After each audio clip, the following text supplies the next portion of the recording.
Let's breathe a sigh of relief. We've been working so hard, it's time for a much deserved vacation in a quiet little mountain town. Beautiful lake, nice people, well, mostly. What can go wrong? Welcome to Alan Wake Remastered, originally released in 2010 and then remastered in 2021.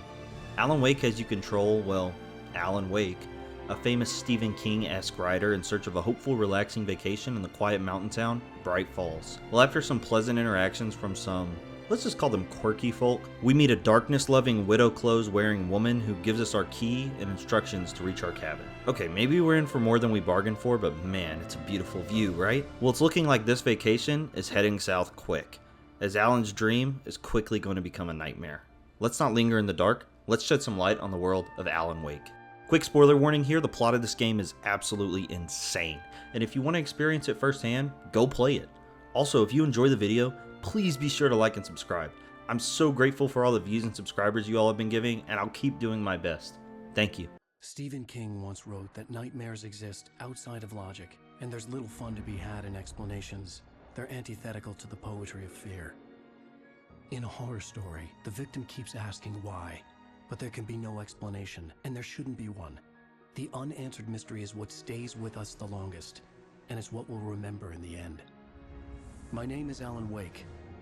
I'm a writer.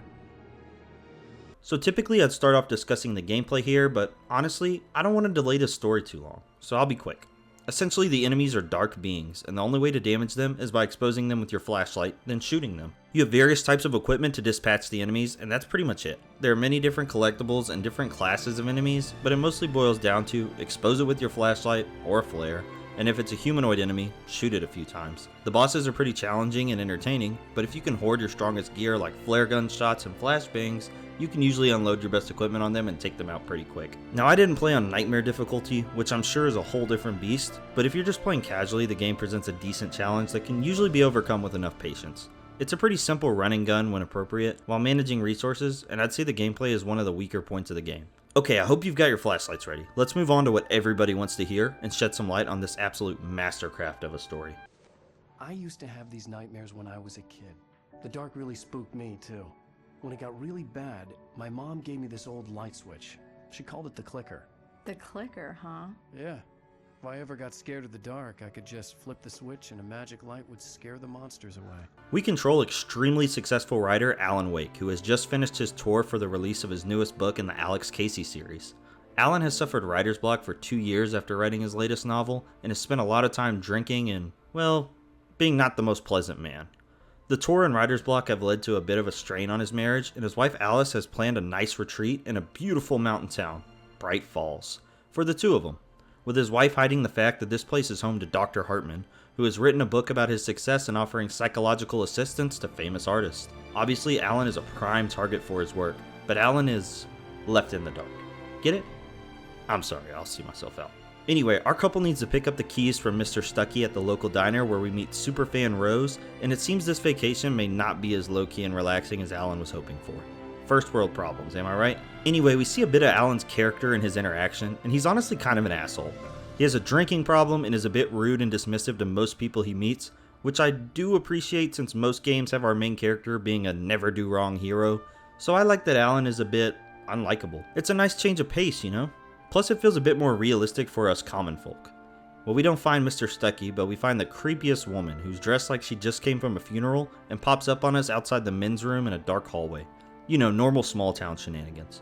She gives us the key and the instructions, which of course we're going to follow with no hesitation because why not?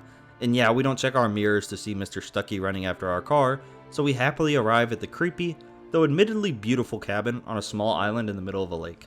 Well, our joy is short-lived, as that mean-spirited nature of Alan's leads to a quick fight because he feels as though Alice manipulated him into coming out here. He storms off and we hear Alice scream, only to find a broken handrail and figured she's drowned in the lake. We dive in after her and wake up in a car crash? Okay, this is getting strange, but hang in there with me, guys. Things have gotten weird. This is a dark place and we're being attacked by townspeople, but they're a bit shadowy. Using our flashlight to break their shield, we shoot them, but instead of leaving anything behind, they simply fade away in the darkness. Alan also encounters a man in a diving suit frequently throughout the game, glowing with light, which to put it simply, in the game, light means good. This man has been providing us with pages of a manuscript for the novel Departure written by Alan Wake? Wait, I don't remember him writing this. I wish I could black out and write best-selling novels, but man, Alan must really be gifted. Jokes aside, Alan realizes what he's unknowingly written in the manuscript is all coming true. We reach a gas station and phone for Sheriff Sarah, who we inform of our wife's disappearance. Sarah drops an absolutely shocking revelation that there is no cabin on an island in the lake, and that it sunk in the 1970s due to a volcanic eruption. Now, I'm no Sherlock Holmes, but I know we definitely stayed in a cabin on an island in the lake. And unless islands have a habit of resurfacing with fully intact and furnished cabins, something fishy is going on here. Well, Sarah believes we are mentally ill, as any reasonable person would. I don't blame you, Sarah. And she takes us to the police station. Now might be a good time to mention, after each chapter we get this previously on Alan Wake cutscene. Like, we haven't been binging multiple chapters in one sitting, but you know, I appreciate how the game goes for a series type vibe. You know, like a TV show, or well, I don't know, a book. Just a nice touch from the development team. I'm Dr. Emil Hartman. I'd like to invite you to stay at Cauldron Lake Lodge. Did you talk to my wife? I had the pleasure of discussing your situation with her on several occasions. Did you set something up with her? I invited her here. My clinic is a place where... Oh, hey, oh my. Take it easy. Picking up where we left off, Alan is joined by his agent and best friend Barry, who's come to Bright Falls because he can't go one day without talking to his buddy. Now that's a good friend there, and it's only a little creepy, right? Alan lies about what he's been seeing because, well, would you tell everybody you've been shooting shadow versions of everyone you see? That's a one-way ticket to a mental asylum. He then receives a phone call from Alice's supposed kidnapper, demanding the manuscript for the book we have no recollection of writing in exchange for Alice. After a quick run-in and knockout punch to Hartman, we head out on our way to meet the world's worst kidnapper, Mott. We don't have the manuscript, so after a quick scuffle and a lot more encounters with the Taken, that's the shadowy people, Mott runs off into the night. Well, we save Barry from some Angry Birds, no, not the app, but some literal Angry Birds, and go with Barry to meet our #1 fan, who may have our manuscript, only for her to drug us, and, well, we kinda just sleep it off there. It's coming for you, hiding in my barber's skin. I'm too weak to stop it. You must turn the lights on. I promised I'd come visit you and your lovely wife. You must finish what you started. I insist. You must turn the lights on. Turns out our #1 fan has been possessed by the evil dark entity, and we don't have time to carry Barry around. We're supposed to meet up with Mott again very soon, so enjoy your nap time, Barry. We'll see you later, buddy. We don't get far before an extremely goofy FBI agent named Nightingale, who has a weird obsession with calling us every famous author in history, forces us to flee. And let me tell you, this guy is extremely trigger happy. I guess everyone is under the impression we did something terrible to Rose, and we don't have time to explain this completely unbelievable story. Nightingale can be insufferable and hilarious at the same time, as his attempts at stopping us are so futile, and his obsession with calling us different authors makes the players feel like this guy is an absolute incompetent buffoon.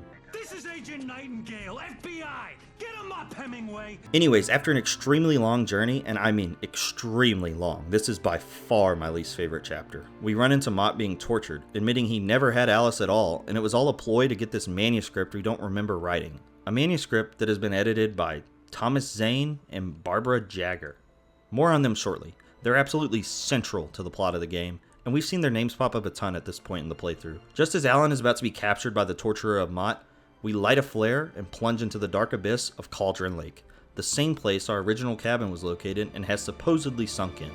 As the screen begins to fade to black, we are pulled from our doom by none other than Dr. Hartman, the same man we gave the good old one-punch knockout to earlier. Hartman's running a bit of, well, it feels like a mental health facility, but he calls it a clinic. Not sure if there's a difference there, but if security and being locked up in your room is standard, maybe we go to different kinds of clinics. Anyway, we see our rock star buddies Odin and Tor Anderson, who are battling dementia and mistake us for Thomas Zane, but let us know that the knowledge on the way to beat the dark presence is somewhere on their farm. So if we can escape this psych ward, we know our next destination. This place is absolutely beautiful though, I will admit. Well, we learned from Hartman that the fake kidnapping was all a ploy, set up by him, and Mott worked for him. You see, Hartman wants to use the whole whatever we write becomes reality for his own gain, or at least that's how I took it, and his greed soon leads to his downfall because the Dark Presence is not happy with him. The facility is attacked, and we make our escape with our good old buddy Barry because sure, any good clinic will knock out and kidnap your friends. It is throughout this chapter that we learn most of the truth. The Dark Presence resides in Cauldron Lake and currently inhabits the body of Barbara Jagger. You know, that creepy old lady that gave us the keys at the beginning of the game. I guess that explains the Widow's Veil and creeping up on us in the darkness. Not suspicious at all, Dark Entity thing. Well, the Dark Entity is tired of being confined to Bright Falls and wants to use Alan's writing that impacts reality to set it free so it can wreak chaos and havoc all across the world. Well, probably. I'm kind of assuming its motives, but why else would an all-powerful evil entity want to be set free? Thomas Zane was the Dark Entity's previous attempt at freeing itself. And yes, if you haven't figured it out, Thomas Zane is our bright beacon in the diving suit. You see, Thomas's wife Barbara, the real Barbara, drowned in Cauldron Lake, to which Thomas attempted to bring her back through writing her back into reality. Now, if Full Metal Alchemist taught me anything, it's the law of equivalent exchange, which the Dark Entity seems to abide by. So of course, Barbara comes back, only she's inhabited by the Dark Entity, so physically her body may be there, but mentally, that is not your wife. Of course, Thomas recognizes this and resists the power of the Dark Entity long enough to sink the cabin in a volcanic eruption, the same cabin we stayed in at the beginning of the game. As a result, Thomas is now stranded in the Dark Place, home of the Dark Entity, and man, this game has more of an obsession with darkness than an edgy punk rock band. Well, now the Dark Entity has been biding its time, and it's grown strong enough to influence Bright Falls and cause the chaos we've experienced in the game thus far. At this point, Alan and Barry get drunk listening to Odin and Tor, which leads Alan to a revelation where he realizes he was being forced to write the departure manuscript by the Dark Entity during the prior week, which the Dark Entity planned to use to escape, using Alice as leverage. That's right, that time gap in the cabin was filled with Alan writing his manuscript for our editor Barbara, who is actually the Dark Presence, and we've been tricked all along into writing it to make the Dark Presence stronger until it can escape. I wrote it. It's my fault. That's right, James Joyce. It's your fault and you're gonna pay for it. It's at this point we wake up as Alan to find ourselves in jail with our buddy Barry. Oh look, our old buddy Nightingale has captured us finally. And while we're struggling with visions, he thinks we're faking it, only for him to get quickly swept away by the Dark Presence. Now this is my favorite chapter, because we work with Sarah and Barry in a whole lot of lights to shoot our way through waves and waves of enemies. Now this is awesome. I wish the whole game was like this. It's at this point Alan knows we need to find Cynthia Weaver, the crazy old light lady, because she holds the key to defeating the darkness. We tear our way through to her, only for her to finally show us the well-lit room. I know that's not the most intimidating name, but when everything is darkness, this is the ultimate weapon. Inside the well-lit room is a gift from Thomas Zane, a manuscript detailing our childhood and an old busted light switch our father gave us as a child. Now this is weird. Are we just a creation of Thomas Zane? Is this gift from our father just some insurance left by Zane so that we could one day grow up to defeat the dark? Is our entire life a lie? Find out next time on Alan Wake. Nah, I'm just kidding. It seems to be a popular theory that the power doesn't let you write people into existence, but rather you can influence people to behave certain ways. Did Thomas Zane create Alan? Probably not. Did Thomas Zane influence the course of our life and some important life events? Probably so. It's as if our whole life was written just for this moment, and everything else was just a side quest. Now that's a little soul-crushing, but I guess if you believe in destiny, this theory will perfectly align with your beliefs. It's a bit sad though, but we can't focus on that now. We have a mission to complete. Clicker in hand, we take down a giant darkness tornado with some flares and dive into Cauldron Lake to confront the darkness head on. Man, you're better than me, Alan, because I would be way too scared to do that. We run into our creepily smiling doppelganger, Mr. Scratch, who we're told to ignore, but how do you ignore this guy? He's the creepiest in the whole game by far. Whatever, we'll do as we're told. We go to confront Barbara and we finish her off with our old clicker. Something's not right though. See, our writings only come true if they're well written and balanced. Remember that law of equivalent exchange? Yeah, well, we have to give something up to free Alice. Knowing what we must do, Alan finishes his manuscript by trapping himself in the dark place and freeing Alice, and with that, our credits roll. I understood what I had to do now. I knew how to write the ending to Departure. There's light and there's darkness. Cause and effect. There's guilt and there's atonement. But the scales always need to balance. Everything has a price. That's where Zane had gone wrong. There's a long journey through the night back into the light. What a cliffhanger, it was getting so good. I'll definitely have to do some future videos on the DLC and the sequel, because I'm not ready to let go of Alan Wake just yet.